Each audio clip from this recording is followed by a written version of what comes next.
Welcome to Books in Sum, your go-to for bite-sized book summaries.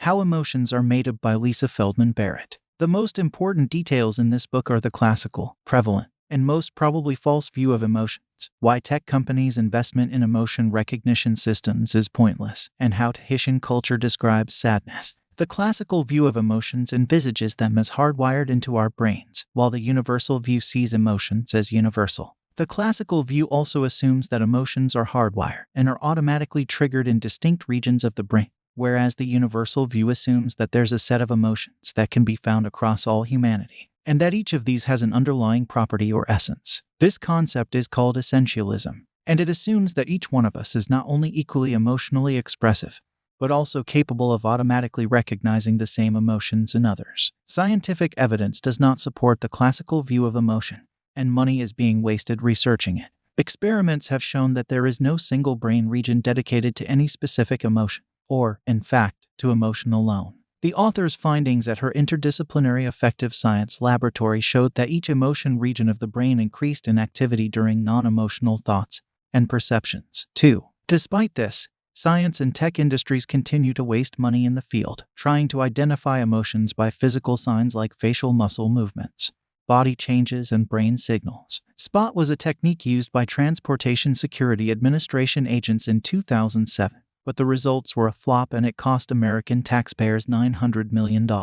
Emotions are created spontaneously and concurrently and are based on individual experiences. This theory states that emotions are created spontaneously and concurrently in several areas in the brain. Each emotion is grounded in a given individual's experience and is predicated on anticipated sensory inputs. The author argues that all emotional responses are created similarly, and that there are a wide range of responses, all stimulated as their conduct demands. This new theory of emotions works in the same way that Charles Darwin's theory of evolution undermined the concept of biological essences. For the author, emotions are the same as Darwin's species, and we construct emotions as architects of our own experience. Interoception is one of the core components involved in emotion creation and is continuously monitored by the brain's interoception system. Affects are aspects of consciousness that are innate and can be experienced in real-world situations. The body budgeting region and the primary interoceptive cortex form a feedback loop that helps regulate the body budget, which is responsible for controlling the body's resources such as glucose, cortisol, and heart rate.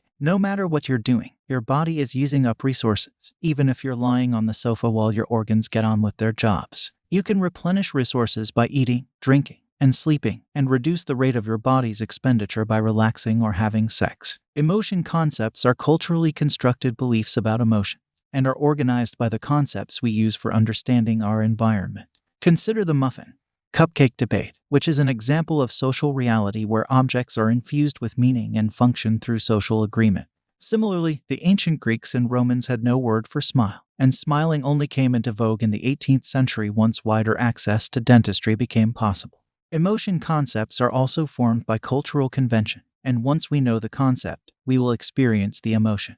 Emotions are concepts that we start learning from the moment we're born, from our parents and from society. They are tied to the concept of effects and are taught explicitly. Our brains retain the capacity to combine new experiences with previous ones, to learn new concepts and reshape old ones. This learning process helps us become better at distinguishing between emotion concepts, which in turn makes it easier to regulate them. With practice, we can also better distinguish between emotions such as distress and discomfort. Emotions are constructed from experience, and when we invest in cultivating new experiences, these will become the emotional seeds of our future. Actionable advice includes taking a nap or going for a walk to rebalance our body budget.